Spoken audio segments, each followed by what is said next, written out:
Hi guys, welcome back to this amazing session. हमने इस chapter में पार्ट 1 जेनेटिक्स का खत्म कर लिया बेटा, है ना।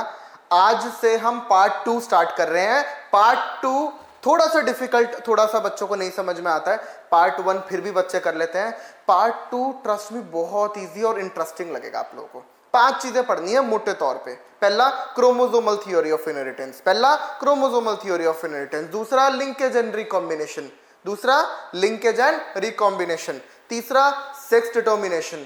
चौथा, कुछ डिजीजेस पढ़ लेंगे, है ना, मेंडेलियन डिसऑर्डर्स है और क्रोमोसोमल डिसऑर्डर है। और पांचवा, पेडिग्री एनालिसिस। ये 5 चीजें रह गई हैं जो हमें पढ़नी है, राइट। चलिए स्टार्ट करते हैं। तो सबसे पहले हम बात करते हैं क्रोमोसोमल थियरी ऑफ इनहेरिटेंस। बेटा जी अब ध्यान से सुनिएगा, इसको प्रपोज किया था Sutton and Boveri. Sutton and Boveri साहब ने प्रपोज किया था इसको। सटन जो थे वो मेन साइंटिस्ट थे। अगर आपसे पूछा जाए कि who proposed chromosomal theory of inheritance और दोनों ऑप्शन में दियो सटन बावरी, तो किसका आंसर लिखोगे? तो आंसर फर्स्ट प्रेफरेंस आप सटन को डालोगे, है ना। तो मेन साइंटिस्ट जो थे वो सटन थे। आपको एक कहानी बताता हूं, देखो कहानी कुछ ऐसी है कि मेंडल साहब जो थे 1822 में पैदा हुए, है ना, समझना बात को। फिर वो 1856 से 63 कुछ एक्सपेरिमेंट करने लग गए, है ना। 1856 से 1863 कुछ एक्सपेरिमेंट करने लग गए। फिर वो 1865 के अंदर, बेटा 1865 के अंदर उन्होंने अपनी रिसर्च पेपर पब्लिश किया।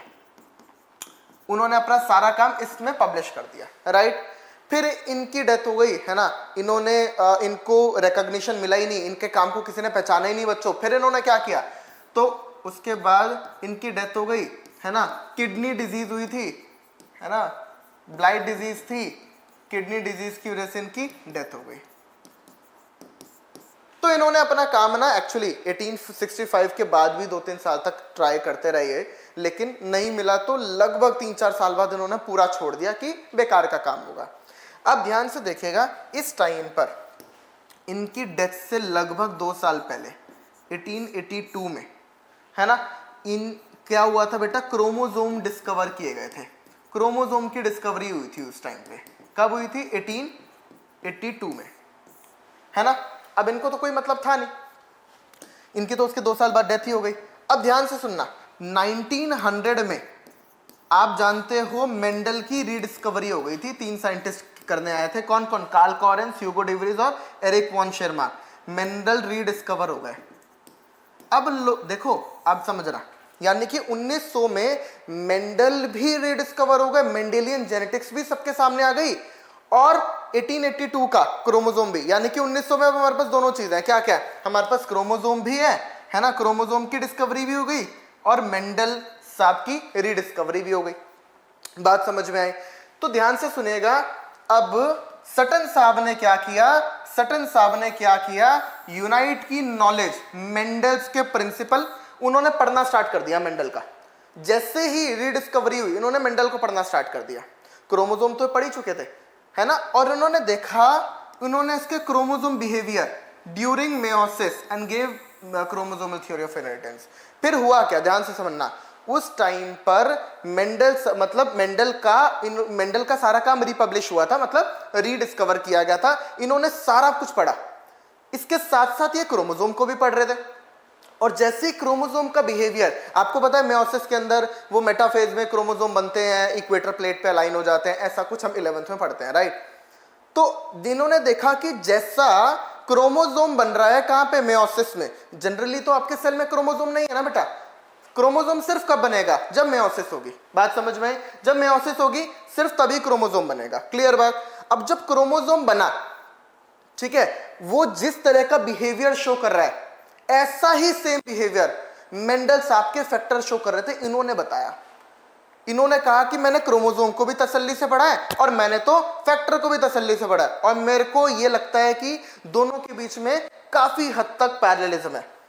मतलब इन्होंने क्या कहा? कहता है मैंने जीन को, अभी तो जीन नहीं है, अभी तुम समझो, अभी तो फैक्टर है ना। अब मैंने फैक्टर को भी पढ़ा है और क्रोमोसोम के बिहेवियर को भी पढ़ा है। मेयोसिस के टाइम पे काफी सिमिलैरिटी दिखती है दोनों में। तो उनसे पूछा गया सिमिलैरिटी क्या दिखती है, इन्होंने कहा अभी बताता हूं। इन्होंने कहा कि देखो, दोनों की दोनों, मान लो ये कुछ है ये कुछ है, मान लेते हैं ये वाला क्या है, ये जीन है, ये वाला क्या है, क्रोमोसोम है, मान लेते हैं। अभी एनसीईआरटी पूछती है वैसे तो कि ए क्या है बी क्या है, अभी मान लेते हैं, देखते हैं कि सही बात है कि नहीं। इन्होंने बोला कि ध्यान से देखना कि ये वाला जो है पैर में होते हैं, है ना, और यहाँ पर ये भी पैर में होते हैं। तो आप लोग जानते हो कि भाई जो जीन है वो एलीलिक पैर में होता है। कैसे होता है, एलीलिक पैर में होता है। देखो पैर में प्रेजेंट है, बिल्कुल ठीक बात समझ में आई। अब देखते हो कि सर क्रोमोसोम भी तो पैर में प्रेजेंट है, बिल्कुल पैर में प्रेजेंट है। तो ये जीन भी क्या है, जीन भी क्या है बेटा, पैर में प्रेजेंट है, और क्रोमोसोम भी क्या है, पैर में प्रेजेंट है। इन्होंने बोला कि ये भी आगे चल के सेपरेट हो जाएंगे। देखो बात समझ में आई, है ना, at the time of meiosis separate हो जाएंगे, बिल्कुल ठीक बात है ना। जैसे किसी में अगर एक्स वाई है तो ये एक एक्स चला जाएगा, वाई चला जाएगा, जैसे मेल की बात कर ले तो ऐसे ही सारे क्रोमोसोम्स का, चाहे ऑटोसोम्स हो चाहे सेक्स क्रोमोसोम हो, सब क्या होंगे, सेपरेट हो जाएंगे। क्लियर है। तो इनका पहला तो पैर में होगा ये, है ना। दूसरा segregate at the time of gamete formation, बिल्कुल जब गैमीट बनते हैं तो ये सेपरेट हो जाता है। इसमें से एक निकलता है कैपिटल ए और एक निकलता है स्मॉल ए, है ना, सेपरेट हो जाते हैं। Only one of each pair transmit to a gamete, एक ही गैमीट के अंदर एक ही ट्रांसमिट होता है आगे। और यहाँ पर अगर मैं बात करूँ तो ये गैमीट फॉर्मेशन के टाइम पे भी एक पेयर में से एक ही जाता है गैमीट में। जैसे ये क्या है, ये सेल है, लेकिन गैमीट के अंदर सिर्फ एक ही जाएगा। बात समझ में आई। जैसे आपको पता है कि 46 क्रोमोसोम्स होते हैं हमारे में, 23 पेयर होते हैं। अब 23 पेयर में से जैसे ही इसमें क्या रहता है, 23 जाते हैं, 46 में से 23 इसमें जाते हैं। ऐसे ही होता है ना, जो गैमीट्स होते हैं वो हैप्लॉइड होते हैं ना बेटा, क्यों, हाफ नंबर ऑफ क्रोमोसोम जा रहे हैं। इसी को तो रिडक्शनल डिवीजन या मियोसिस के नाम से जाना जाता है। मियोसिस का मतलब ही क्या है, reductional division, chromosome number reduce होकर हाफ हो गए हैं to maintain the ploidy. Clear है बात, है ना, यानी कि जब आगे फर्टिलाइजेशन करेंगे हैप्लॉइड हैप्लॉइड फिर डिप्लॉइड हो जाएगा। तो इसलिए एक ऐसी स्पेशल प्रोसेस करानी पड़ती है जिससे कि क्रोमोसोम नंबर हाफ हो जाए। कुल मिला के बात इतनी है कि यहां पर क्रोमोसोम का भी सेग्रीगेशन हो रहा है। क्लियर है, ओके। थर्ड पॉइंट, तो यार ये तो दोनों के लिए बात सही है, ये वाली, ये दोनों के लिए बात सही है। अब ध्यान से सुनो, ये तो दोनों ने एकदम सेम बातें लिखी है कि भाई दोनों पेयर में और दोनों at the time of gamete formation separate हो रहे हैं, सेग्रीगेट हो रहे हैं। लेकिन जो तीसरा पॉइंट है ना, ये अलग है। ध्यान से सुनना, ये तीसरे पॉइंट में क्रोमोसोम के लिए बोलता है one pair segregates independent of another pair. एक पेयर दूसरे पेयर से इंडिपेंडेंटली सेग्रीगेट करता है। ध्यान से सुनना, एक पेयर दूसरे पेयर से इंडिपेंडेंटली सेग्रीगेट करता है, बिल्कुल ठीक है। अब ये जो क्रोमोसोम नंबर 1 है, इस क्रोमोसोम नंबर 2 का इससे कोई लेना देना नहीं है। इसका सेपरेशन, इसका इससे कोई मतलब नहीं है। यानी कि एक chromosome number 1, chromosome number 2, chromosome number 3 तीनों इंडिपेंडेंट होंगे। यानी कि जितने भी क्रोमोसोम्स हमारे होंगे हमारे अंदर वो इंडिपेंडेंट होंगे, इंडिपेंडेंटली सेग्रीगेट होंगे। कैसे होते हैं अभी बताऊंगा आप लोगों को। यानी कि ये तो बात हो रही है किसकी बेटा, जीन्स की बात हो रही है। ये बात हो रही है किसकी, क्रोमोसोम की बात हो रही है, ठीक है ना। ये बात क्रोमोसोम की हो रही है, बहुत ध्यान से सुनना। अब एक चीज बताओ, यहां पर इन्होंने क्या लिखा है, इंपॉर्टेंट, बहुत इंपॉर्टेंट, इन्होंने लिख दिया independent pair segregates independently of each other. Independent pair का क्या मतलब है, ध्यान से देखो इधर। मैंने बोला कि भाई जीन है, यहां पर ऐसे समझो, ये जो एक क्रोमोसोम है इसके ऊपर एक जीन प्रेजेंट है, इसके ऊपर ये एक जीन प्रेजेंट है, कैपिटल है स्मॉल है, ठीक है। दूसरी जीन ये प्रेजेंट है। तो आप मेंडल साहब ने अपने तीसरे लॉ यानी कि लॉ ऑफ इंडिपेंडेंट असॉर्टमेंट में बोला था कि ये वाला जो जीन है और ये वाला जो जीन है दोनों का आपस में कोई रिलेशन नहीं है, एकदम इंडिपेंडेंट होते हैं, है ना। This gene is independent of this gene, मतलब ऐसा नहीं होगा कि ये कैपिटल ए हमेशा कैपिटल बी के साथ ही आएगा, है ना, या स्मॉल ए स्मॉल बी के साथ ही आएगा। ये इंडिपेंडेंट है। ये वाला टूट के इसके साथ भी आ सकता है, ये वाला टूट के इसके साथ भी आ सकता है, यानी कि नए कॉम्बिनेशन भी बन सकते हैं। सर नए कॉम्बिनेशन बनने की फ्रीक्वेंसी क्या होगी, 50%। ये इनके साथ में आने की 50%। इन्होंने बोला कोई आपस में ऐसा नहीं है कि लिंकेज हो, एकदम इंडिपेंडेंट है। बात समझ में आई। दूसरी बात करता हूं मैं, मान लो ये क्रोमोसोम नंबर 1 है, ये क्रोमोसोम नंबर 2 हो गया, ठीक है, क्रोमोसोम नंबर 2, यहां पर कोई जीन है कैपिटल सी स्मॉल सी। तो भाई सुनना ध्यान से, जैसे ही ये दोनों बहुत पास होते हैं, एक क्रोमोसोम पे होते हैं, तो इनके साथ में आने के चांसेस बन जाते हैं अगर साथ में ज्यादा आ रहे हैं। यानी कि पेरेंटल ए कैपिटल बी के साथ ज्यादा आ रहा है, स्मॉल बी के साथ ज्यादा आ रहा है, और नए कॉम्बिनेशंस कम बन रहे हैं, यानी कि टूट कम रहा है, यानी कि क्रॉसिंग ओवर कम हो रहा है। इसका क्या मतलब है? इसका मतलब है कि क्रॉसिंग ओवर कम होगा तो ए बी के साथ आना चाहता है, स्मॉल बी के साथ आना चाहता है। इसी को हम बोलते हैं लिंकेज या लिंक्ड जीन्स बोलते हैं बेटा। यानी कि जीन्स कैसे हो गए? आपस में लिंक हो गए, ठीक है ना, ये आपस में लिंक्ड जीन्स हो गए। आप बोलोगे सर कैसे? मैं कहता हूं और पास बनाता हूं। देखो अब इन्होंने बोला कि देखो बहुत पास बनाया मैंने, capital A capital B small b. तो इन्होंने बोला कि यार हम कैपिटल बी के साथ आया पेरेंटल, स्मॉल बी के साथ आया पेरेंटल, लेकिन जब नया कॉम्बिनेशन बनेगा कैपिटल ए स्मॉल बी के साथ तो यहां से टूटना पड़ेगा। जगह छोटी है, टूटने के चांसेस कम, क्रॉसिंग ओवर कम।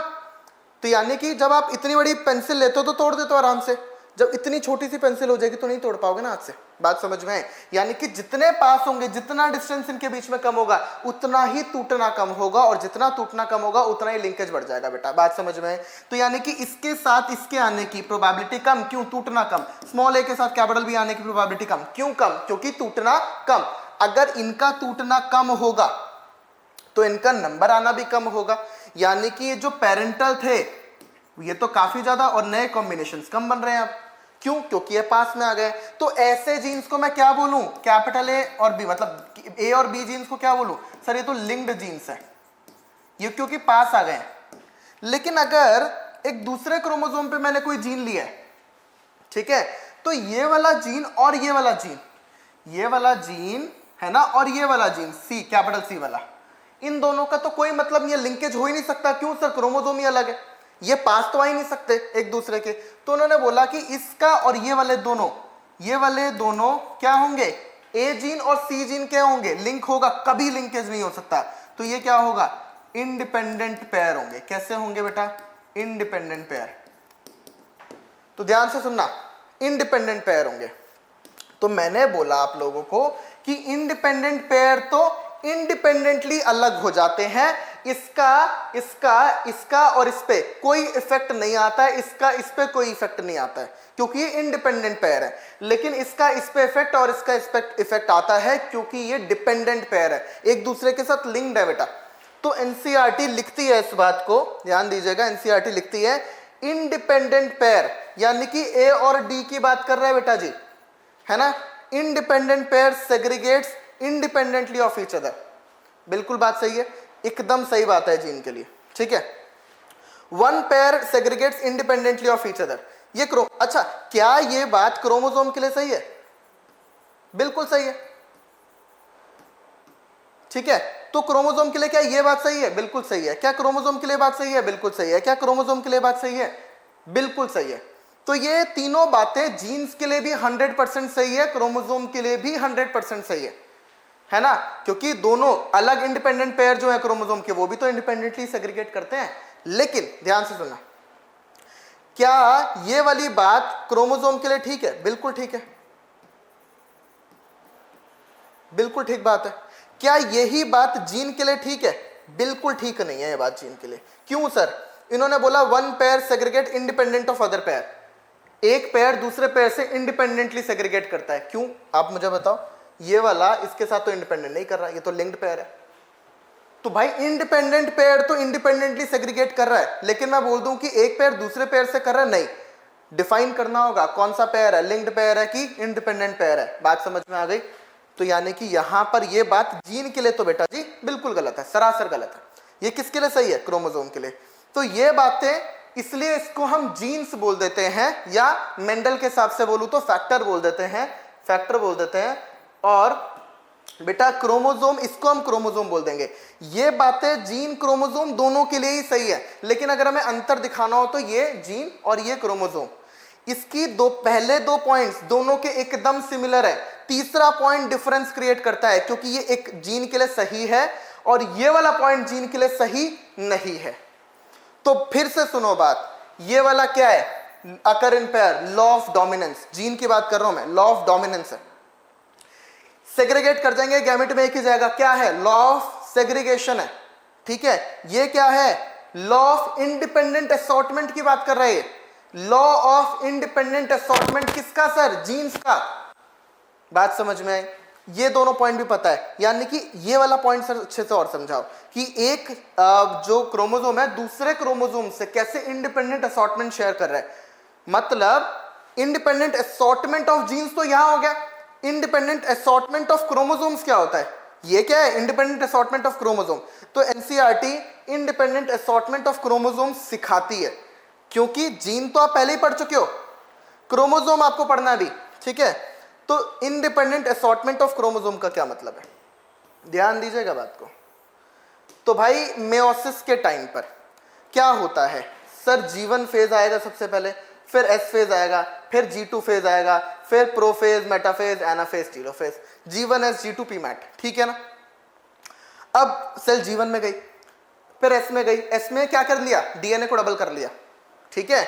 फिर जैसे ही मेटाफेज में आएगी तो क्रोमोसोम बन जाएंगे, ये देखो ऐसे बनाता हूं मैं, अलग अलग उससे बनाऊंगा।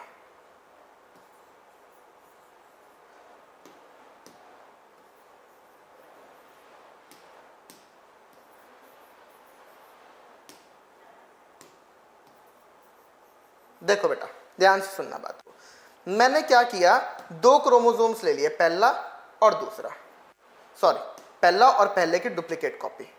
भाई एस फेज में डबल हुआ था ना, है ना, मेटाफेज में बना तो एक और क्रोमोसोम बना डुप्लीकेट, क्योंकि एस फेज में डबल हो गया था, सेल साइकिल में जा रही है, हम मेयोसिस के टाइम पे स्टडी करेंगे। ये सेकंड है और ये सेकंड का डुप्लीकेट कॉपी। अब बहुत ध्यान से सुनना, आप बोलोगे कि सर अभी तो स्पिंडल फाइबर आएगा यहाँ से, है ना, सेंट्रियोल से निकलता हुआ, है ना, दोनों 90 डिग्री पे सेंट्रियोल होते हैं, इनको निकलता हुआ, और ये इसको एक तरफ ले जाएगा, उसको एक तरफ ले जाएगा। यानी कि पहला कॉम्बिनेशन क्या बना, पहला कॉम्बिनेशन बना सर येलो और ग्रीन एक साथ चले गए, ठीक है। फिर दूसरा कॉम्बिनेशन क्या मतलब पहला कॉम्बिनेशन येलो ग्रीन एक साथ चले गए और व्हाइट और ऑरेंज एक साथ चले गए। ध्यान से सुनना, ये पहला कॉम्बिनेशन बना है। क्या इसके अलावा भी कोई कॉम्बिनेशन बन रहा है, क्या इसके अलावा भी कोई कॉम्बिनेशन बनता है, देखते हैं चलो। दूसरा कॉम्बिनेशन ये बन रहा है बेटा, दूसरा कॉम्बिनेशन यहां पे ये बनेगा, हो सकता है, देखो पहला कॉम्बिनेशन में येलो क्रोमोसोम नंबर 1 है ना, और ग्रीन क्रोमोसोम नंबर 2 गया, एक फर्स्ट और सेकंड ऊपर चला गया, फर्स्ट और सेकंड नीचे चला गया, है ना, ये सेकंड। भाई पहला और दूसरा क्रोमोसोम एक, ऐसा तो नहीं होगा कि पहला क्रोमोसोम एक में चला जाए दूसरा एक में चला जाए, ऐसा तो नहीं होगा, पहला दूसरा एक में जाएगा, पहला दूसरा दूसरे में जाएगा। क्लियर है बात, चलो फिर दूसरी बात हम करते हैं, क्या कॉम्बिनेशन हो सकता है ये वाला इसके साथ जाए और ये वाली इसके साथ ना जाकर ये वाला चला जाए, ये वाला चला जाए इसके साथ। भाई मैं 2D में बना रहा हूं ना, होंगे तो 3D में, हो सकता है ये वाला इसके साथ चला जाए, है ना, और जो ये वाला है वो इसके साथ चला जाए, बिल्कुल हो सकता है। भाई इसमें भी पहला और दूसरा क्रोमोसोम जाएगा तो क्या कंडीशन बनेगी बेटा, क्या कंडीशन बनेगी, ध्यान से देखो, येलो के साथ अब ये वाला जा रहा है, पहला कंडीशन बना, येलो के साथ क्या जा रहा है, ऑरेंज जा रहा है, ऑरेंज। तो सर पहला क्रोमोसोम भी जा रहा है, दूसरा भी जा रहा है, बिल्कुल ठीक बात है। दूसरी सिचुएशन में क्या हो रहा है, क्या ग्रीन के साथ व्हाइट के साथ ग्रीन जा रहा है, ये भी तो हो सकता है। तो हमें तो क्या है, 23 पेयर है, तो 23 एक में जाने चाहिए, 23 दूसरे में जाने चाहिए, सब अलग अलग, है ना। यानी कि मेरे अंदर भी पहला दूसरा तीसरा चौथा पांचवा अप टू 23 होने चाहिए, दूसरे सेल में भी जाना चाहिए। बात समझ में आई।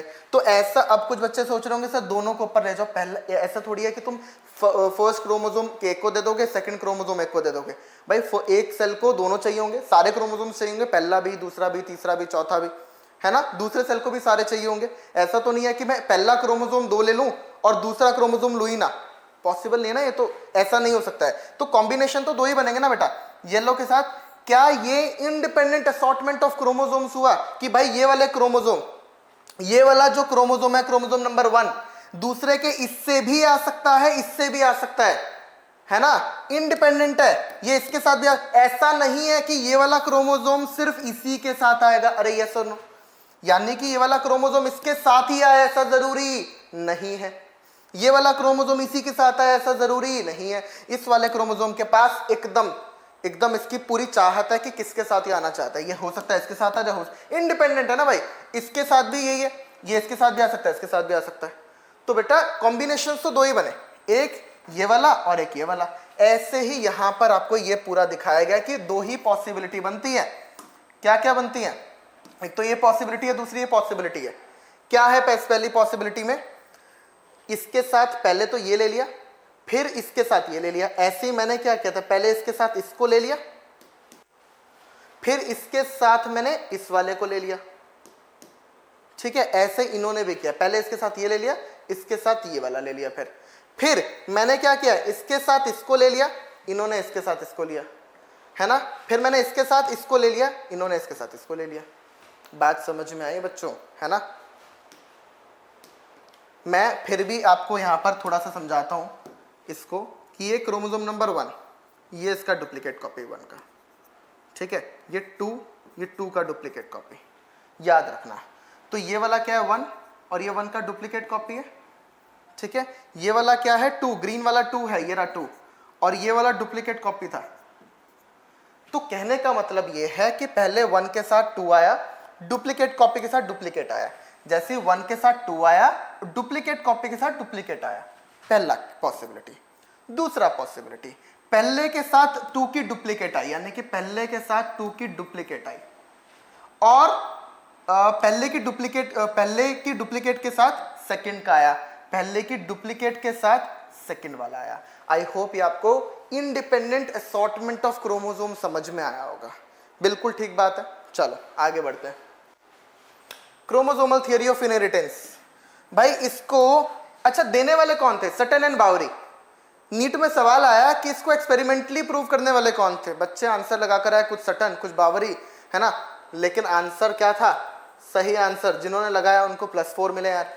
तो एक्चुअली एक्सपेरिमेंट उन्होंने तो बता दिया था, थियरीज के बेसिस पे उन्होंने स्टडी करके बता दिया था। इसको एक्सपेरिमेंटल प्रूफ दिया किसने? मॉर्गन साहब ने। टीएच मॉर्गन ने बोला कि नहीं ये चीज सही है। कैसे, क्या एक्सपेरिमेंट किया था, बात करेंगे। उन्होंने क्या किया मॉर्गन साहब ने, कैसे दिया? मॉर्गन साहब ने ड्रोसोफिला मेलानोगैस्टर के ऊपर, यानी कि एक फ्रूट फ्लाई के ऊपर, है ना, एक मक्खी है फ्रूट फ्लाई, उसके ऊपर सारे एक्सपेरिमेंट परफॉर्म किए। क्यों सर मक्खी क्यों ली, फ्रूट फ्लाई क्यों ली? एक फ्रूट फ्लाई क्या होता है, why do we call it fruit fly?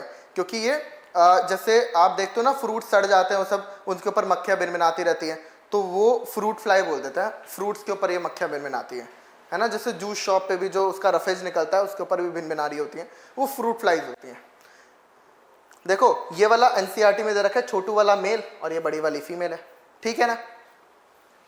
इसके बाद हम आगे पढ़ते हैं कि मेंडल ने ड्रोसोफिला को ही क्यों सेलेक्ट किया। उसके कुछ कारण तो रहे होंगे, बड़े सारे कारण हैं, और काम स्टडी बहुत आसान हो जाए इसलिए लिया। देखो पहला, सिंपल सिंथेटिक मीडियम में ग्रो करा लेंगे, यानी कि पका हुआ थोड़ा सा बनाना दे दो, फ्रूट फ्लाई है ना तो फ्रूट के ऊपर जाएगी। हमने क्या किया, उसको राइट बनाना दे दिया, उसके ऊपर मस्त ग्रो कर रही है, अपने बच्चे वगैरह पैदा कर रही है। दूसरा, complete their life cycle in about 2 weeks, 2 हफ्ते में रिजल्ट आ जाएगा आपके पास, फिर अगली जनरेशन 2 हफ्ते में आ जाएगी। अगर यही 2 साल का होता तो वेट करना पड़ता, अगली जनरेशन 2 साल बाद आएगी। हमें तो ऐसे चाहते हैं जल्दी जल्दी जनरेशन आ जाए ताकि हम कैरेक्टर को स्टडी कर पाए। तीसरा, single mating could produce a large number of progeny files. अगर बहुत सारी फ्लाइज बनेंगी तो बहुत अच्छा होगा।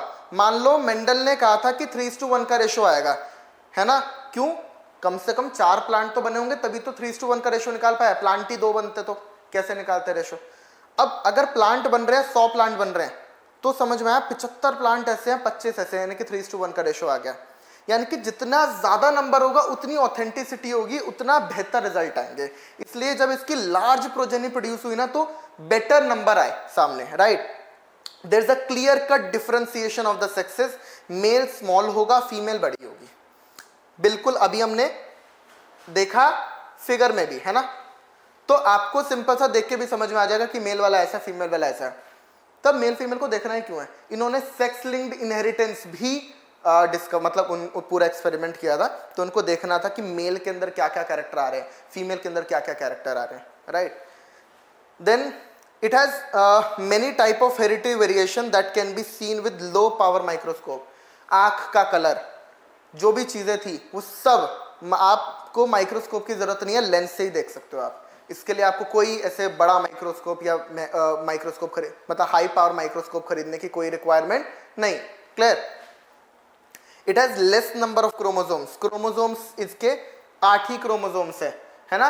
कम क्रोमोसोम्स होंगे तो ज्यादा बेटर स्टडी कर पाएंगे, बहुत सारे क्रोमोसोम्स होंगे, क्योंकि कम क्रोमोसोम्स होंगे तो जीन्स कम क्रोमोसोम पे ज्यादा जीन्स प्रेजेंट होंगे, सारे कैरेक्टर के लिए होंगे, ठीक है। तो यानी कि उसके बीच में लिंकेज ज्यादा होगी, तो लिंकेज ज्यादा होगी तो लिंकेज ही तो स्टडी कर रहे थे। अब ध्यान से समझते हैं लिंकेज। लिंकेज जो है बेटा exception of Mendel's law of independent assortment. पहले मैं आपको ना लिंकेज समझाता हूं। देखो, पहली बात तो ये मेंडल के इंडिपेंडेंट असॉर्टमेंट का एक्सेप्शन है। ध्यान से सुनना बहुत बात को, यहां से सवाल बनता है। मेंडल ने क्या कहा था कि लिंकेज होता क्या है। देखो, मेंडल ने कहा था बेटा कि ये वाला जो जीन है इस वाले जीन के इंडिपेंडेंट है, इस वाले जीन को इससे कोई फर्क नहीं पड़ता, ये अपना अलग आएगा, ये अपना अलग आएगा। लेकिन लिंकेज क्या बोलती है कि जितना ये करीब होंगे, जितना ये पास आएंगे, जितना ये पास होंगे, है ना, जितना ये पास होंगे उतना ही ज्यादा चांसेस हैं कि पास में आए, साथ में आए। ये देखो, फिर इन्होंने मेंडल ने क्या मतलब लिंकेज क्या बोलता है कि कैपिटल ए कैपिटल बी के साथ ज्यादा आएगा, स्मॉल ए स्मॉल बी के साथ ज्यादा आएगा, नए कॉम्बिनेशंस कम बनेंगे। क्यों?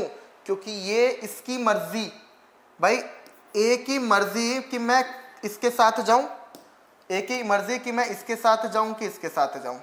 ये तो हो गया अगर इसकी फुल मर्जी चल रही है, मैं मन करेगा कैपिटल बी के साथ जाऊंगा, मेरा मन करेगा स्मॉल बी के साथ जाऊंगा, तो मैं इंडिपेंडेंट हूं, है ना।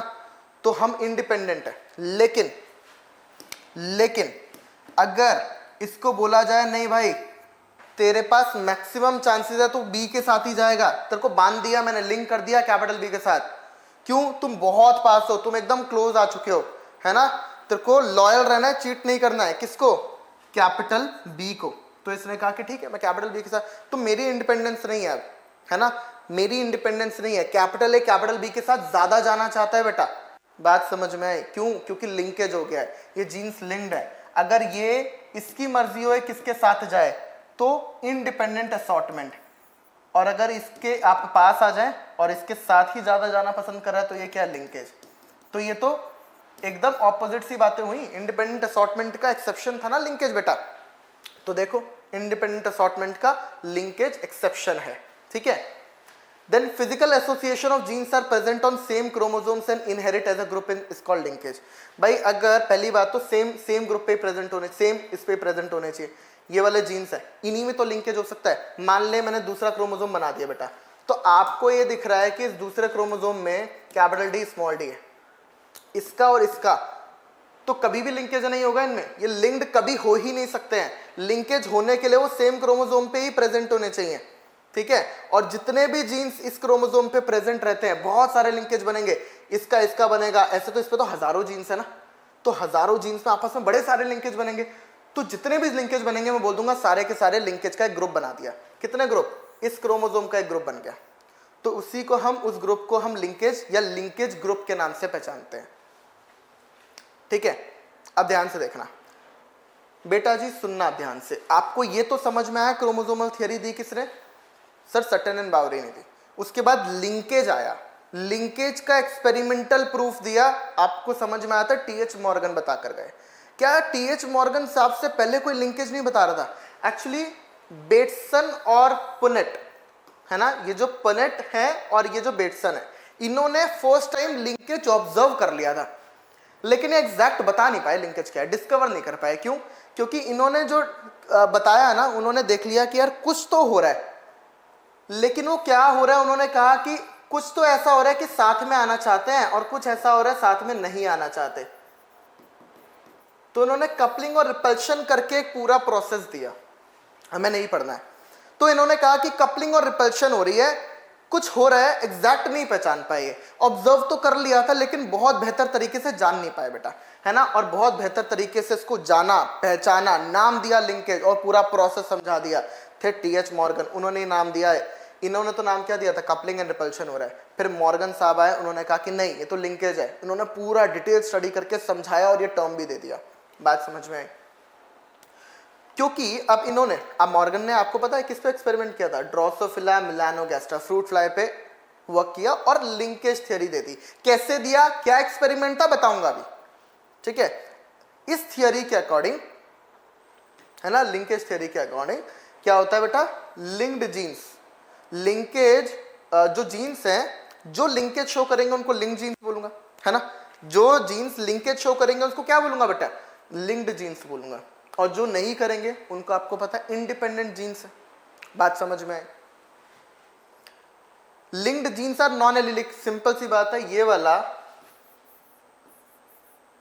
एक जीन है, ये वाला किसी दूसरे जीन के साथ ही करेगा ना लिंकेज, इन दोनों के बीच में ही होगा। तो ए और बी क्या है, दे आर नॉन एलिल्स, दो जीन्स के बीच में होगा ना। ये तो कैसा प्रोसेस है लिंकेज, इंटरजेनिक है। इंटरजेनिक का मतलब ही नॉन एलिलिक होता है सर, है ना। Linked genes are present on same chromosome, बता चुका हूं। डिफरेंट पे होगा तो लिंकेज हो ही नहीं सकता। Linked genes can be separated by crossing over. ध्यान दीजिएगा, मैंने बोला कि भाई ध्यान से देखना, ये इंपॉर्टेंट है, बहुत इंपॉर्टेंट पॉइंट है। देखो मैं यहां पे बताता हूं, इंपॉर्टेंट पॉइंट है, ध्यान से सुनना।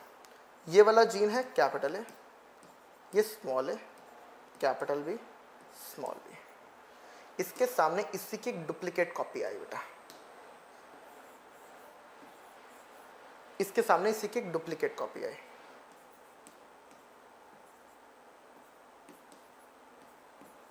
ठीक है ना, ये 1 है और ये इसकी डुप्लीकेट कॉपी।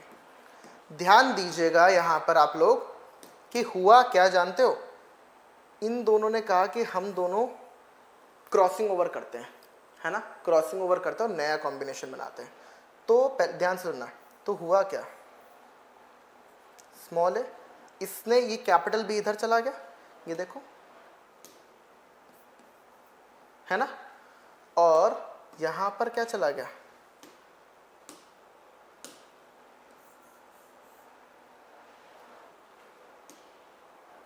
देखो ये कैपिटल है और यहाँ पे क्या चला गया बेटा, यहाँ पे स्मॉल भी चला गया। इसका मतलब पहले जब ये क्या हुआ, इसने क्रॉस कर लिया, एक दूसरे को चेंज कर लिया, क्रॉसिंग ओवर हो गई। तो हुआ क्या, अब ध्यान से सुनना, अब आपके पास क्या क्या बच रहा है, आपके पास बच रहा है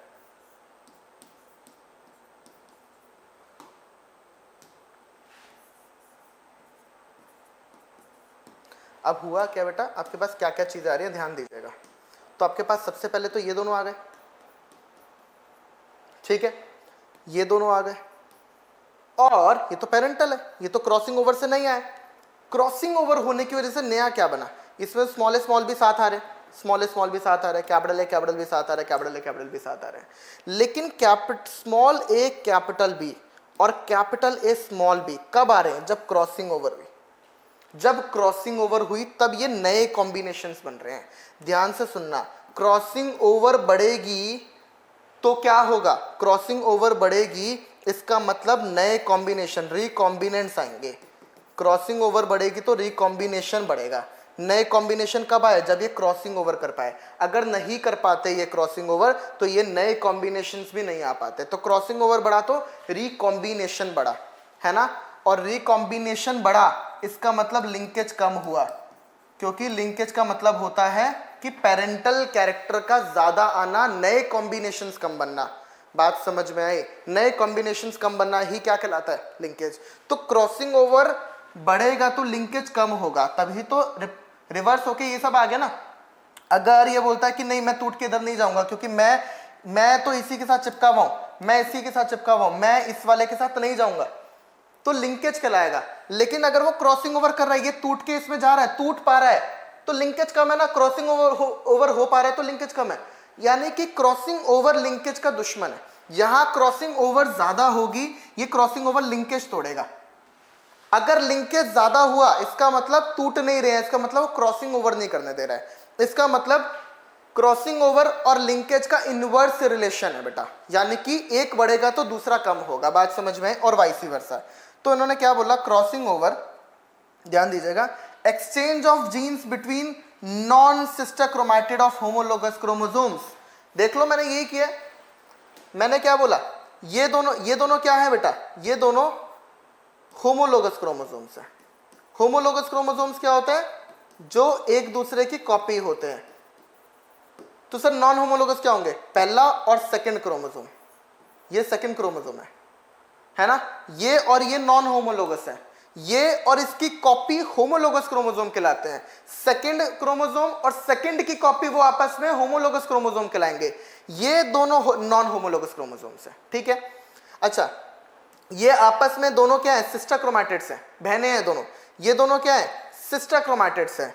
ये दोनों क्या है, सिस्टर क्रोमैटिड्स हैं। ये दोनों बहनें नहीं है बेटा जी, ये दोनों बहनें कतई नहीं है। ये क्या है, नॉन सिस्टर क्रोमैटिड है। आप मुझे बताओ क्रॉसिंग ओवर कहाँ हुआ, इन नॉन सिस्टर क्रोमैटिड्स के बीच में हुआ, होमोलोगस क्रोमोसोम्स की।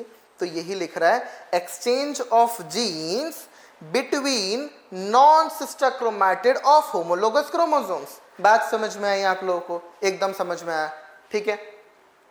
चलो थोड़ा सा और समझते हैं लिंकेज को। मान लो अब देखो डिस्टेंस बढ़ेगा, अगर जीन्स के बीच में डिस्टेंस बढ़ेगा तो क्रॉसिंग ओवर क्या होगा, आंसर करो सर, बढ़ेगी। भाई अगर मैं बोलता हूं कि ये वाला एक क्रोमोसोम है, ये दोनों जीन्स है, ये बहुत दूर दूर है, डिस्टेंस क्या है, ज्यादा है ना, डिस्टेंस ज्यादा है ना। तो अगर डिस्टेंस ज्यादा है तो क्रॉसिंग ओवर भी ज्यादा होगी, ये आराम से टूट जाएगा, टूट पाएगा ना, लंबा है टूट पाएगा, तो लिंकेज क्या होगा, कम। लेकिन अगर ये क्रोमोसोम इतने पास है देखो, तो डिस्टेंस क्या हुआ, काफी कम। डिस्टेंस क्या हुआ, काफी कम। क्रॉसिंग ओवर क्या हुआ बेटा, काफी कम। क्यों, बहुत पास में है, लिंक हो गया एकदम। लिंकेज क्या हो गया, काफी ज्यादा। जितना पास आएंगे उतना ही तो, जितना तुम क्लोज जाते हो उतना ही तो फीलिंग्स बढ़ती है, बॉन्ड बढ़ते हैं बेटा जी, है ना।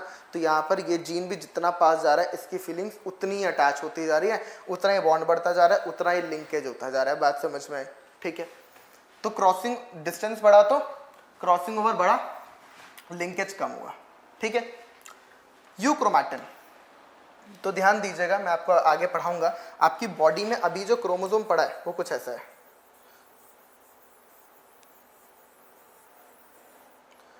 ऐसा है, कॉइल्ड है ना, हाईली कॉइल्ड नहीं है, मतलब सुपर कॉइलिंग नहीं है। सुपर कॉइलिंग होकर ये आगे फर्दर क्या बना देगा, ये क्रोमैटिन है। अभी आपका ऐसे ही पड़ा है, ये आगे चल के क्या बना देगा, क्रोमोसोम बना देगा। कब, जब सेल डिवीजन होगी, मेयोसिस होगी, है ना। तो अब आपको ये पता है कि क्रोमैटिन, आपकी बॉडी में क्रोमैटिन पड़ा हुआ है। तो ये देखो, ये वाला एरिया क्या है, ये डार्कली स्टेन्ड है क्या, इसी को हम हेट्रोक्रोमैटिन बोलते हैं। जो डार्कली स्टेन होगा वो हेट्रोक्रोमैटिन कहलाएगा, ठीक है। और ये वाला जो एरिया होगा जो लाइटली स्टेन होगा वो यूक्रोमैटिन कहलाएगा। ये क्या है, लाइटली स्टेन्ड। तो यानी कि एक्सप्रेसिव कौन सा ज्यादा होगा, ध्यान से देखना। ये तो बहुत पास पास में है ना, ये थोड़ा सा दूर दूर है ना। तो यानी कि यहाँ पर मैक्सिमम जीन्स प्रेजेंट होते हैं, एक्सप्रेसिव ये होता है क्योंकि खुला है ना, आराम से आके राइबोसोम वगैरह लग के बढ़िया प्रोटीन बना देंगे, ठीक है। यहाँ पर जगह नहीं होती है, इसलिए ये ज्यादा कॉइल्ड रहता है, हेट्रोक्रोमैटिन। सब पास आएंगे, हेट्रोक्रोमैटिन ना बहुत पास है तो लिंकेज बढ़, यूक्रोमैटिन है दूर दूर है, लिंकेज कम हो गया। पास आ गए हेट्रोक्रोमैटिन, बहुत ही पास पास है, सर लिंकेज बढ़ जाएगा। तो यहां पर अगर लिंकेज कम है तो क्रॉसिंग ओवर ज्यादा होगा, और यहां पर लिंकेज ज्यादा है तो क्रॉसिंग ओवर कम होगा। बात समझ में आई, है ना। हेट्रोक्रोमैटिन में क्रॉसिंग ओवर कम हो पाएगी क्योंकि बहुत पास है, जगह चाहिए टूटने के लिए, क्रॉसिंग ओवर करने के लिए, ठीक है। एज बढ़ेगी। तो भाई अब ध्यान से सुनना, ये वाला ध्यान दीजिएगा, यहां पर जो ये क्या हुआ है बेटा, रिकॉम्बिनेशन हुआ है, क्रॉसिंग ओवर हो गया, रिकॉम्बिनेशन हुआ है। एक एंजाइम लगता है यहाँ पे रिकॉम्बिनेशन के लिए, बताओ आप लोग सही सोच रहे हो? रिकॉम्बिनेज, कौन सा एंजाइम लगता है? रिकॉम्बिनेज लगता है ना। तो जैसे जैसे उम्र बढ़ती है ना, तो बुढ़ापे में सेल जो जीन्स होती हैं वो भी कम एक्सप्रेस करने लगती हैं, कम एक्सप्रेसिव हो जाती हैं, कब रिकॉम्बिनेज कम बनता है, रिकॉम्बिनेज की एक्टिविटी धीरे धीरे गिर जाती है। तो जैसे जैसे एक्टिव मतलब एज बढ़ेगी, रिकॉम्बिनेज की एक्टिविटी कम होती जाएगी और रिकॉम्बिनेशन नहीं हो पाएगा, क्रॉसिंग ओवर अच्छे से नहीं हो पाएगा। तो जैसे एज बढ़ रही है तो क्रॉसिंग ओवर कम हो रहा है, लिंकेज बढ़ रहा है बेटा, है ना। क्यों? क्योंकि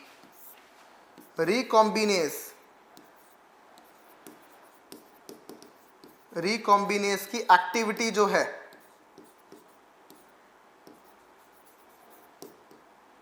वो क्या हो रही है?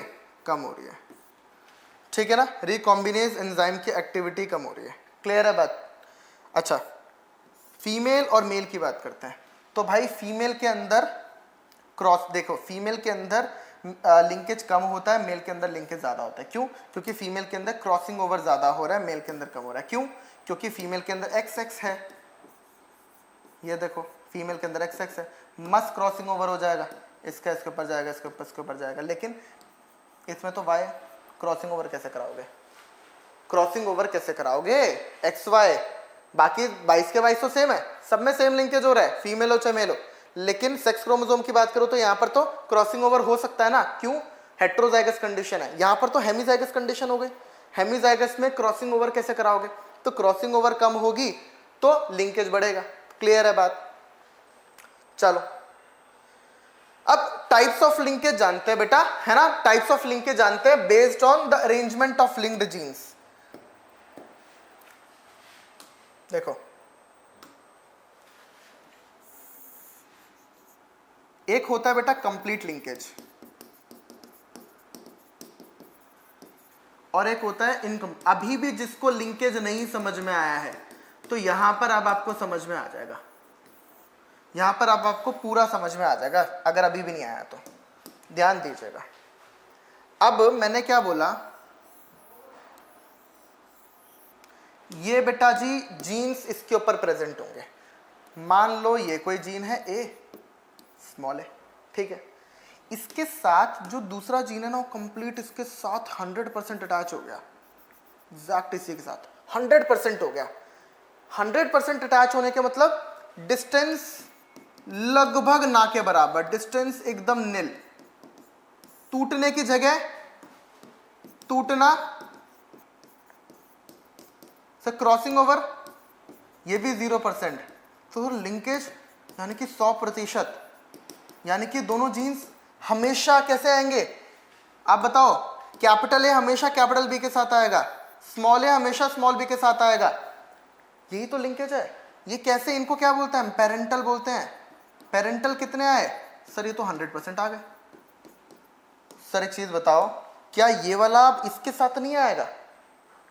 आप तो बोल रहे थे इंडिपेंडेंट असॉर्टमेंट है, ये किसी के साथ भी आ सकता है, ये स्मॉल ए भी कैपिटल बी के साथ आ सकता है। आपने तो बोला था कि ये तो नए कॉम्बिनेशन रिकॉम्बिनेंट्स भी बनेंगे।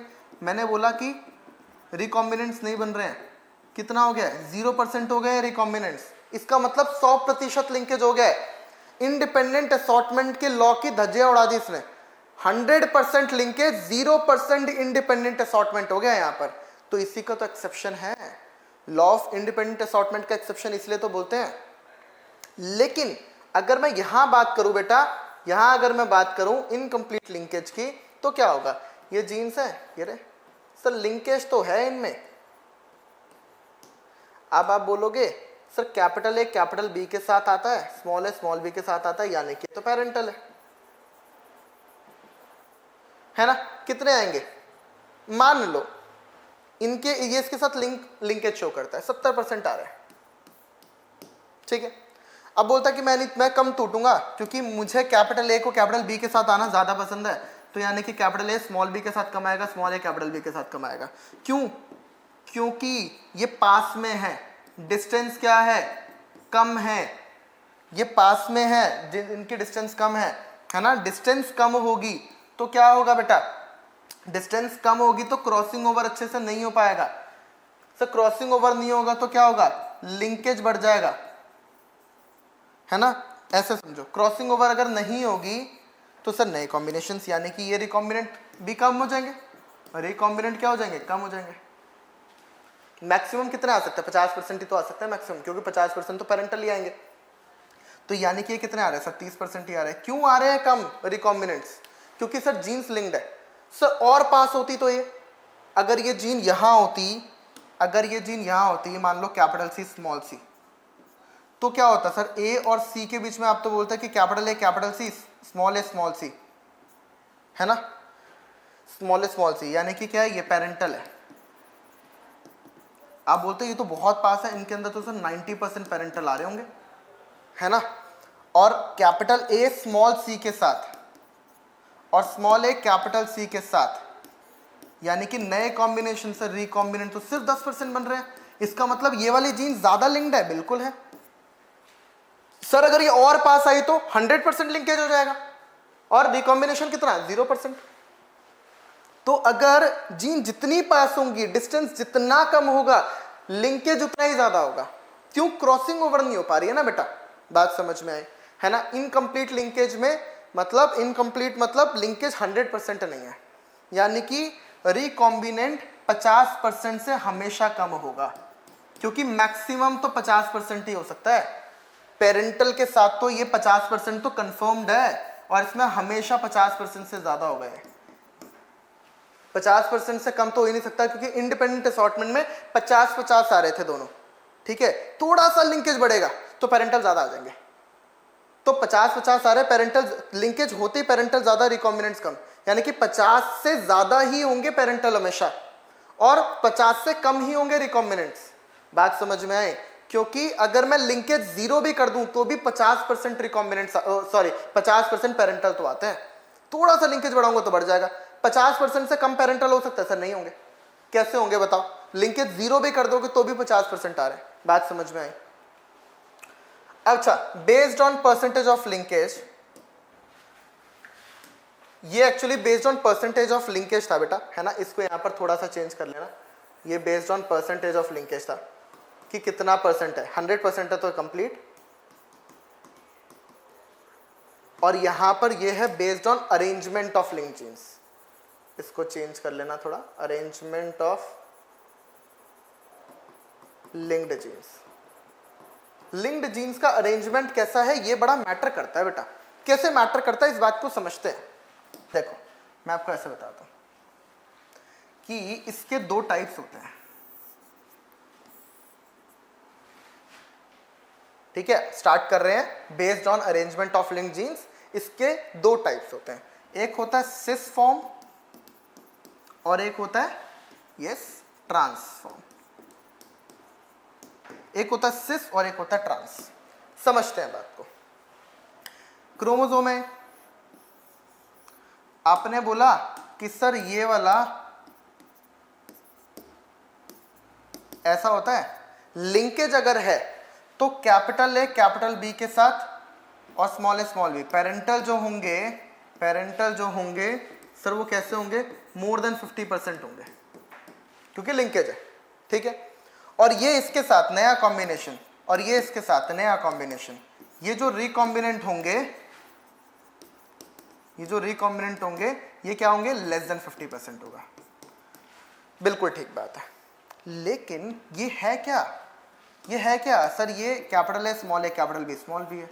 अच्छा ठीक है, मैं यहां पर भी capital A capital B small b लिया मैंने, लेकिन मैंने क्या देखा, capital A capital B small b 50% से ज्यादा होते हैं, लेकिन ये 50% से कम हो गए।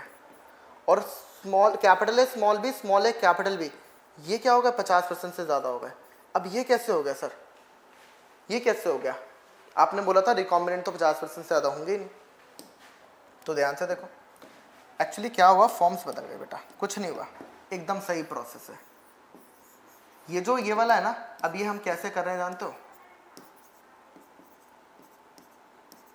तो देखो ये कैपिटल ए स्मॉल बी के साथ ज्यादा आ रहा है, लिंक्ड हो गया है ना, कैपिटल ए स्मॉल बी के साथ, स्मॉल ए कैपिटल बी के साथ ज्यादा आ रहा है, ठीक है, 50% ज्यादा आ रहा है। ये वाला इसके साथ कब आएगा, जब ये टूटेगा, ये इसके साथ आएगा, नया कॉम्बिनेशन बना recombinant, small a small B के साथ रिकॉम्बिनेंट, तो रिकॉम्बिनेंट तो 50% से कम ही बनाया। तो यानी कि इसका यहां पर ये कैपिटल ये कैपिटल, ये कैपिटल ये कैपिटल दोनों डोमिनेंट, ये स्मॉल, ये देखो क्रॉस आ रहा है, तो आप देखते हो इसको हम ट्रांसफॉर्म बोलते हैं, ये ट्रांस है ना, केमिस्ट्री में पढ़ते हो तुम लोग। सिस मतलब सेम साइड पर, देखो ये दोनों सेम साइड पर है, capital capital same side, small small same side पर। यानी कि अगर सिस होगा, ध्यान से सुनना, सिस होगा तो नॉर्मल पढ़ ही रहे हो, लेकिन अगर इसका ट्रांसफॉर्म दूसरा फॉर्म आ गया, अगर दूसरा फॉर्म आ गया तो सब कुछ बदल जाएगा। लेकिन आपको लगेगा, देखो पेरेंटल कौन है, पेरेंटल तो कैपिटल है स्मॉल बी, कैपिटल है स्मॉल बी, स्मॉल है कैपिटल बी, ये पेरेंटल है ना। अब पेरेंटल बदल गए, रिकॉम्बिनेंट बदल गए, अभी भी पेरेंटल 50% से ऊपर ही है, क्योंकि पेरेंट ही बदल गए हैं। आपको देखने से तो लगेगा कैपिटल ए स्मॉल है कैपिटल बी स्मॉल बी है, लेकिन इनका अरेंजमेंट तो अलग हो गया। पहले ये इस तरह से अरेंज्ड है, अभी इस तरह से अरेंज्ड है, इसका भी बड़ा फर्क आ रहा है, बहुत बड़ा फर्क आता है इसका भी। इसी को हम बोलते हैं based on arrangement of link genes. बात समझ में आई? तो so this is enough for today. I hope अपने लिंकेज को बहुत अच्छे से जाना होगा। नेक्स्ट क्लास के अंदर या नेक्स्ट लेक्चर के अंदर हम लोग लिंकेज के ऊपर तमाम सवाल जितने बनते हैं सारे कवर करेंगे, राइट? चलिए मिलते हैं अगली क्लास में। Thank you so much. Hello students, प्यारे बच्चों, क्या हाल है आप सब लोगों के? आई होप आप सब बहुत अच्छे होंगे, स्वस्थ होंगे, आपके माता पिता बहुत स्वस्थ होंगे। चलिए आगे बात करते हैं। आज हमने लिंकेज पढ़ लिया था, है ना। लिंकेज को क्या आपने अपने दिल में उतार लिया? क्या इसका फील आ रहा है कि सर जीन्स पास में है तो लिंक है? इसको आज हम सवाल की फॉर्म में देखते हैं कि सवाल इस पे कैसा कैसा आता है, ध्यान दीजिएगा। तो बेटा जीनोटाइप ऑफ प्लांट, अब आपको ये दे रखा है, इसका क्या मतलब है सर? इसका क्या मतलब है सर? इसका मतलब है कि ऊपर वाला जो है plus plus R E upon D G plus plus. बेटा जी प्लस का मतलब होता है डोमिनेंट एलील की बात कर रहा है, प्लस का मतलब डोमिनेंट एलील की बात कर रहा है, माइनस का मतलब रिसेसिव एलील की बात कर रहा है, ठीक है। तो ये एक स्टैंड पे होंगे और ये दूसरे स्टैंड पे होंगे, मतलब दो क्रोमैटिड होती है ना, हमारे पास पेयर में होते हैं क्रोमोसोम्स, है ना। तो ये होगा एक पे, ये होगा, यानी कि यहाँ प्लस प्लस आर ई, ठीक है, और दूसरे वाले पे, दूसरे स्टैंड पे होगा डी जी प्लस प्लस, ठीक है। अब मुझे बताओ सर इसके सामने क्या लिखूं मैं? प्लस का मतलब डोमिनेंट, इसके सामने तो कैपिटल डी आएगा, इसके सामने कैपिटल जी आएगा, प्लस है तो यहाँ पर कैपिटल आर आएगा और यहाँ पे कैपिटल ई आएगा। ध्यान दीजिएगा मैंने क्या बताया, इस स्मॉल डी से ऊपर प्लस है तो ये कैपिटल डी होगा, तभी तो उसके सामने ही तो स्मॉल डी आएगा। बात समझ में आई? ये जी है और ऊपर प्लस है, यानी कि डोमिनेंट है, प्लस जी होगा। ये आर ई लिखे हैं यार, है ना, यानी कि आर के नीचे प्लस तो कैपिटल आर और ये कैपिटल ई होगा। ये वाले देखो इस तरफ आ गए सारे और ये वाले इस तरफ आ गए सारे। क्या ये बात क्लियर हुई सबको? अब ध्यान दीजिएगा, ये इसमें बोलता है कि जीनोटाइप प्लांट का ये है जिसमें चारों जीन्स कंप्लीट लिंकेज शो करते हैं। कितने गैमीट, क्या क्या गैमीट प्रोड्यूस करेंगे, गैमीट का जीनोटाइप हम लोगों को बताना है ना। तो ध्यान देना, अगर क्रोमोसोम पे ये चारों जीन्स प्रेजेंट है ना, और ये चारों जीन्स के बीच में क्या है, लिंकेज है, तो आप जानो कि capital D, capital G, small R, small E, यानी कि ये हमेशा साथ में आएंगे और ये वाले हमेशा साथ में आएंगे, ये वाले हमेशा साथ में आएंगे। क्या सर ये वाला इसके साथ आ सकता है? नहीं आ सकता, क्योंकि टूटेगा ही नहीं। क्यों? कंप्लीट लिंकेज है, चारों जीन्स में कंप्लीट लिंकेज है, चारों टूटेंगे नहीं तो इनके साथ कॉम्बिनेशन बनेगा ही नहीं। या तो ये चारों साथ में आएंगे, ये चारों साथ में आएंगे, ये वाला इसके साथ नहीं आ सकता, ये वाला इसके साथ नहीं आ सकता, कोई किसी के साथ नहीं आ सकता, या तो ये आएंगे या ये आएंगे। बात समझ में आई आपको, है ना। तो यानी कि क्या ये चार जीन्स थे, लेकिन क्या ये मोनोहाइब्रिड की तरह बिहेव कर रहे हैं? मोनोहाइब्रिड क्रॉस हो गया है क्या? यानी कि अगर जीन्स में, अगर दो जीन्स में 100% लिंकेज हो जाए तो वो मोनोहाइब्रिड की तरह बिहेव करेंगे, डाईहाइब्रिड की तरह बिहेव नहीं करेंगे। आप देखो नंबर ऑफ गैमेट्स कितने हैं, सिर्फ दो ही है। जैसे किस में आते हैं, कैपिटल ए स्मॉल है, किसी मोनोहाइब्रिड में आते हैं दो गैमेट्स आते हैं, ऐसे ही आ रहे हैं। जब भी कंप्लीट लिंकेज जिन भी जीन्स के बीच में होगा, 10 जीन्स के बीच में कंप्लीट होगा तो वो भी मोनोहाइब्रिड की तरह करेगा, 2 जीन्स के बीच में होगा वो भी मोनोहाइब्रिड की तरह करेगा। बात समझ में आई आपको? ठीक है, तो यानी कि या तो गैमेट ये वाला बनेगा या फिर गैमेट ये वाला बनेगा। क्लियर बात?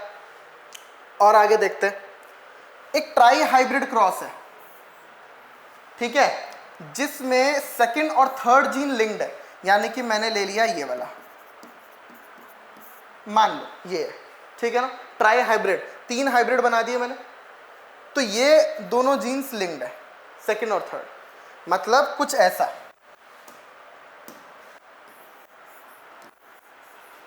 कुछ ऐसा होगा कि यहां पर ये कैपिटल है, स्मॉल है ना, और ये हो गया आपका capital B, small B, capital C, small C. ये वाले दोनों जीन्स क्या है सर? 100% लिंकेज शो कर रहे हैं। क्या कर रहे हैं बेटा? 100% लिंकेज शो कर रहे हैं। बात समझ में आई? 100% लिंकेज शो कर रहे हैं। इसका मतलब ये है कि सर ये वाले डाई हाइब्रिड नहीं है, ये तो मोनो हाइब्रिड ही बना रहे होंगे, ये तो सिर्फ मोनो हाइब्रिड बना रहे होंगे। सर क्यों ऐसा है, क्यों मोनो हाइब्रिड बन जाता है? मुझे बताओ, कैपिटल बी किसके साथ आएगा? कैप ये वाला है आपके पास, मैं अभी सिर्फ इन दोनों की बात कर रहा हूं, यही है आपके पास। तो इन दोनों देखो, अब कैपिटल बी हो सकता है कि कैपिटल सी के साथ आए, हो सकता है स्मॉल सी के साथ आए, यही है।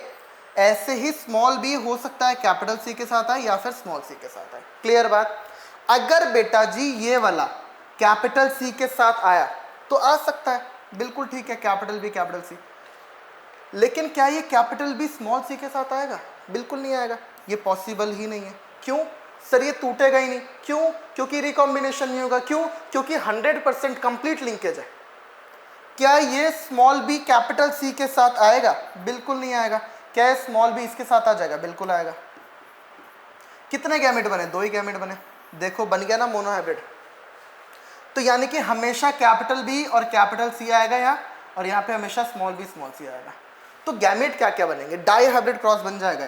कैसे? एक तो ये वाला और ये तो दोनों मिला के मोनोहाइब्रिड बन गया है ना, और 2 मोनोहाइब्रिड क्रॉस का प्रोडक्ट क्या होता है? डाई हाइब्रिड क्रॉस होता है। तो ये डाई हाइब्रिड की तरह बिहेव करेगा, ये ट्राई हाइब्रिड है ना। तो देखो क्या होगा, इस कैपिटल ए में, इस कैपिटल ए के साथ क्या मिलेगा? इस कैपिटल ए के साथ या तो कैपिटल बी कैपिटल सी या फिर स्मॉल बी स्मॉल सी, इसके अलावा तो कुछ आएगा नहीं। इस स्मॉल ए के साथ क्या बनेगा सर? या तो कैपिटल बी कैपिटल सी या फिर स्मॉल बी स्मॉल सी। तो ये हो जाएगा बेटा capital A B C, capital A small b C, small a capital B C, small a B c. बात समझ में आई? 4 गैमेट्स बने। तो यानी कि अगर गैमेट का नंबर निकालना हो कि नंबर ऑफ गैमेट्स, कितने गैमेट्स बनेंगे, तो क्या होगा?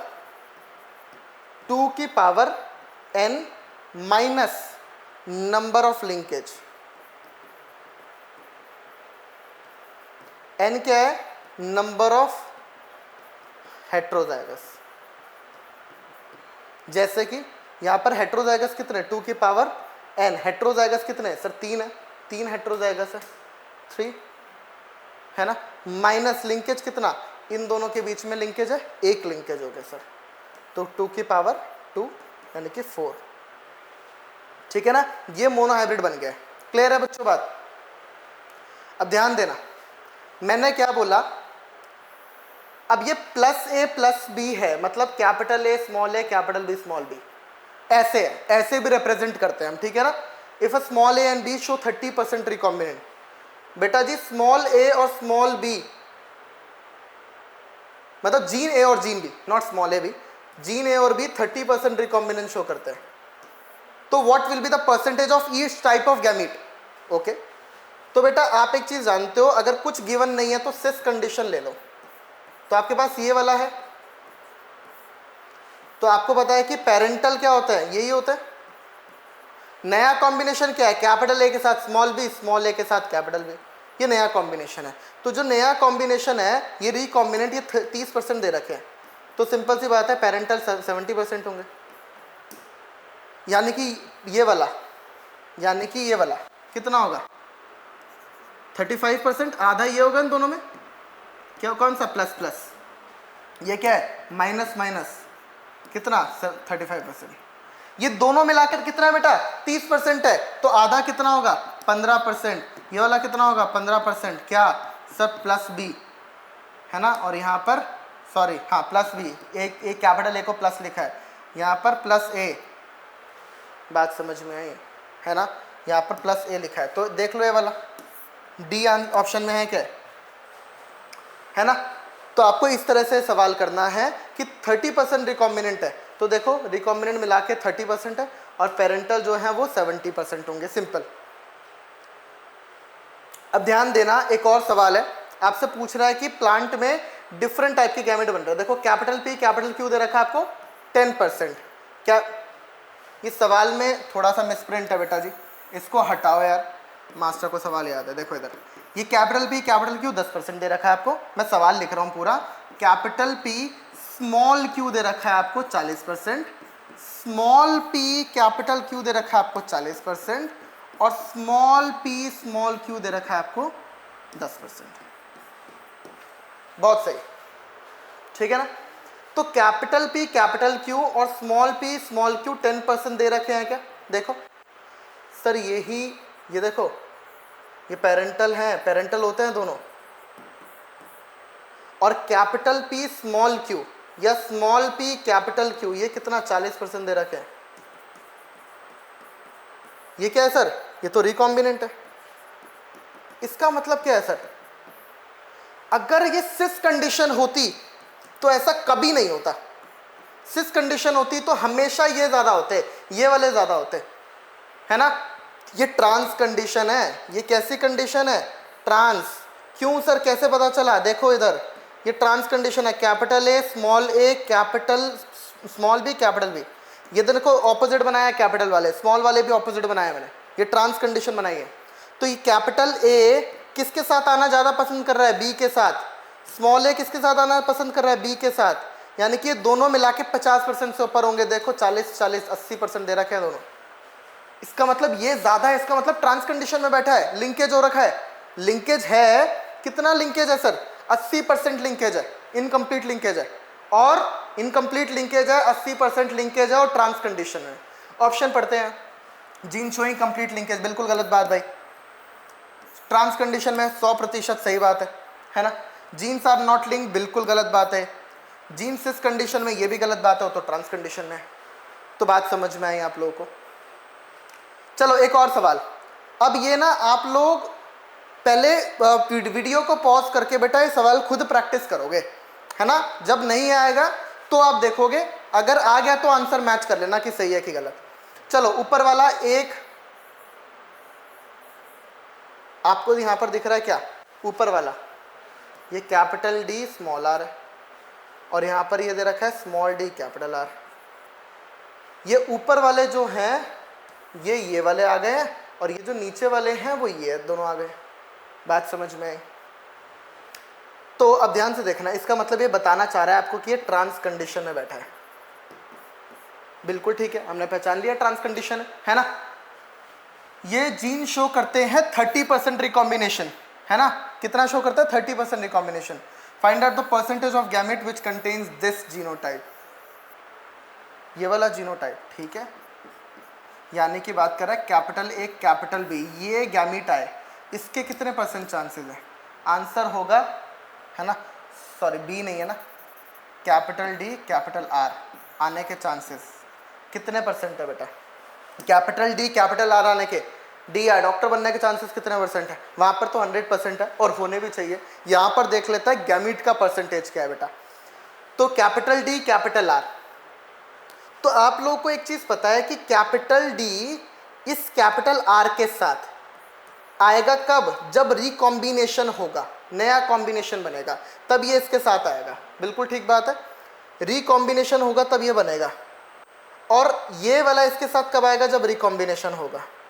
दोनों मिला के 30% दे रखे हैं, एक की वैल्यू 15% होगी, दूसरे की भी वैल्यू 15%, तो आंसर होगा 15% होगा बेटा। बात समझ में आई, है ना। और अगर यही कंडीशन सिस कंडीशन होती तो क्या होता, देखो अगर यहीं पर आपको सिस कंडीशन दे रखी होती तो क्या होता, capital D small d capital R small r, तो क्या होता है, ये वाला इसके साथ आने के यानी कि प्लस प्लस आने के चांसेस सबसे ज़्यादा होते हैं, स्मॉल इसके साथ इसके आने के चांसेस काफ़ी ज़्यादा होते हैं, इसके साथ इसके आने के चांसेस कम होते हैं, इसके साथ इसके आने के चांसेस, ये रिकॉम्बिनेंट है, ये कम होते हैं। तो ये रिकॉम्बिनेंट है इस केस में। रिकॉम्बिनेंट कितने दे रखे, 30%। तो ये वाले क्या बने, 70%, यानी कि आधे, 35% ये 35% ये आपको निकालना ही है। तो इस केस में 35% हो जाएगा अगर सिस कंडीशन होती है तो, और अगर ट्रांस कंडीशन होती है तो 15% बन जाएगा। आप ऐसे समझो, आप आज एक गांठ मार लो एक बात को कि capital A capital B, small a small B, capital A small b और स्मॉल ए कैपिटल बी, ये क्या है, ये है रिकॉम्बिनेंट, ये है पेरेंटल। किस केस में, सिस कंडीशन में। और यही रिकॉम्बिनेंट बन जाते हैं और ये पेरेंटल बन जाते हैं ट्रांस कंडीशन में। बात समझ में है, क्लियर है एकदम। चलो नेक्स्ट क्वेश्चन देखते हैं। Genotype of plant is this, is crossed with, test cross कराया इसका, देखो भाई, इस टेस्ट क्रॉस विद दिस है ना, and produce F1 generation. Now F1 produce gametes, what percentage of gamete contain plus B genotype if gene show 26% recombination. समझते?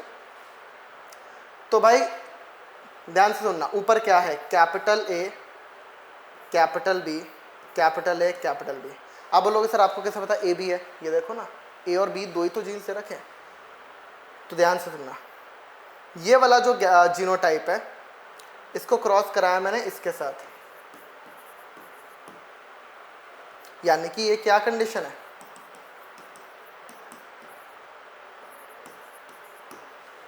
है ना। और इन्होंने F1 प्रोड्यूस किया, इन दोनों ने F1 प्रोड्यूस किया, क्या ये वाला F1 आ गया है ना, इन्होंने F1 जनरेशन प्रोड्यूस किया। Now F1 produce gametes. अब इसके गैमेट निकालने बेटा, इसके गैमेट निकालने। तो ये वाला गैमेट कितना आएगा, तो इसके गैमेट क्या क्या निकले, capital A capital B small a small b, ठीक है, और capital A small a capital B. ध्यान से समझना, आपको समझाने की क्या कोशिश कर रहा है, ध्यान से देखिए। आपको बोल रहा है कि पेरेंटल जो है, पेरेंटल वो है ये क्या,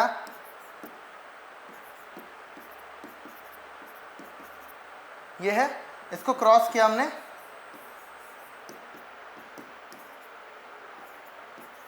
इससे, ठीक है। हमेशा F1 प्रोजेनी आएगी,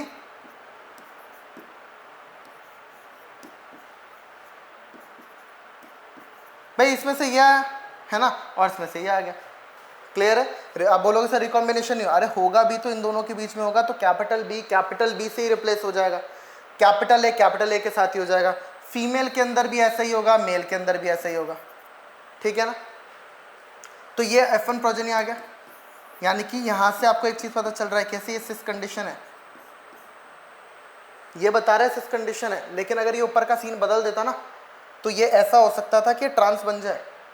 कैपिटल ए यहाँ पर कैपिटल ए ले लेता, यहाँ पे स्मॉल बी ले लेता, वहाँ पे स्मॉल ए और कैपिटल बी ले लेता, ट्रांस कंडीशन आ जाती है आपके पास। बात समझ में आई, पहले ही बता रहा है सिस कंडीशन है।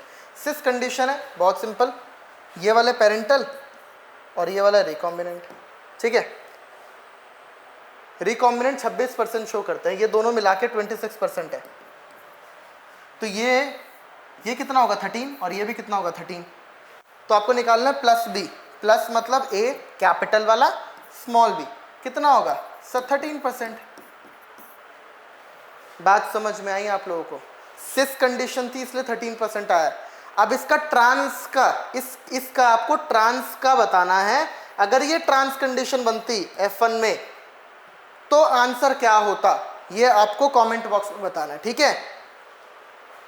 अब ध्यान से समझते हैं लिंकेज, इनकम्प्लीट मतलब कंप्लीट लिंकेज, इनकम्प्लीट लिंकेज और इंडिपेंडेंट असॉर्टमेंट। ध्यान से देखो, कंप्लीट लिंकेज क्या होता है सर, 100% लिंकेज।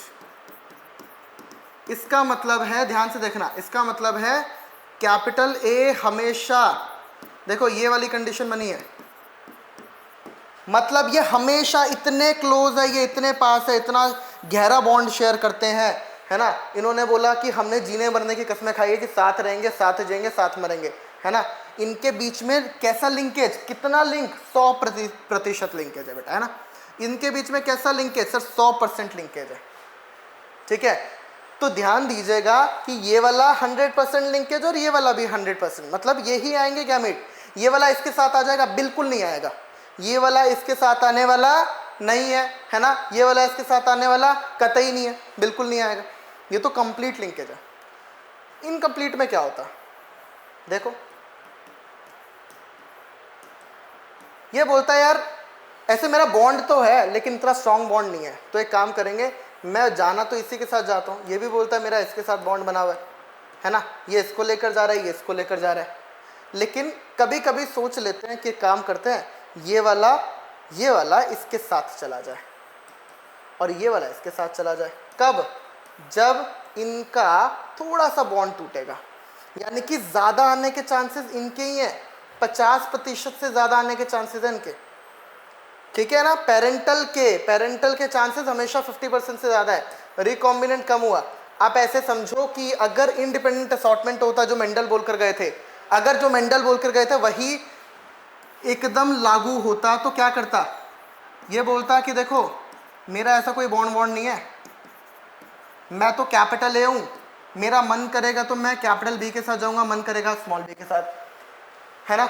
तो इसका बोलता है कि इसका 50% मन करता है कि मैं इसके साथ जाऊं और 50% मन करता है इसके साथ जाऊं।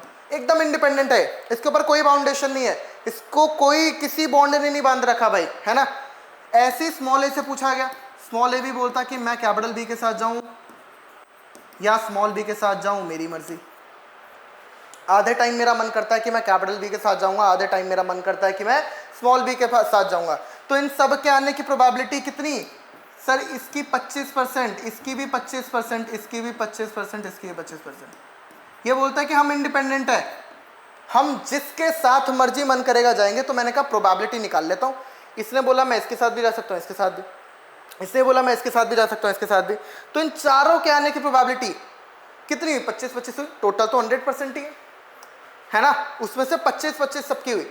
लेकिन इन्होंने क्या बोला फिर, इन्होंने बोला कि यार देखो मैं ना 25% नहीं है, मेरा इसके साथ बॉन्ड ज़्यादा है, मेरे को इसके साथ ज़्यादा अच्छा लग रहा है, मैं इसके साथ जाना ज़्यादा पसंद करूँगा। इसने बोला कि ठीक है तू 35% टाइम इसके साथ जा, और इसको बोला कि तू एक काम कर 15% ही इसके साथ जाया कर।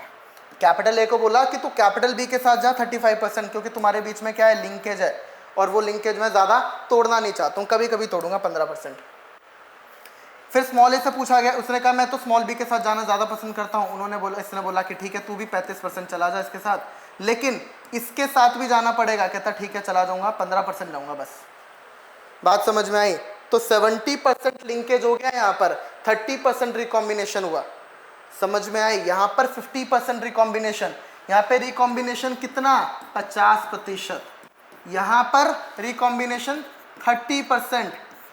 इसने सीधा मना कर दिया कि इसने बोला कि मेरा तो ट्रू बॉन्ड है ना, मेरा इसके साथ ट्रू बॉन्ड है, मैं इसी के साथ जाऊंगा, मैं 100% लॉयल हूँ, मैं इसी के साथ जाऊंगा, मैं किसी और के साथ जाने वाला नहीं हूँ। इन्होंने कहा कि ठीक है 50-50 चांसेस होगा तुम्हारे, टोटल 100 है।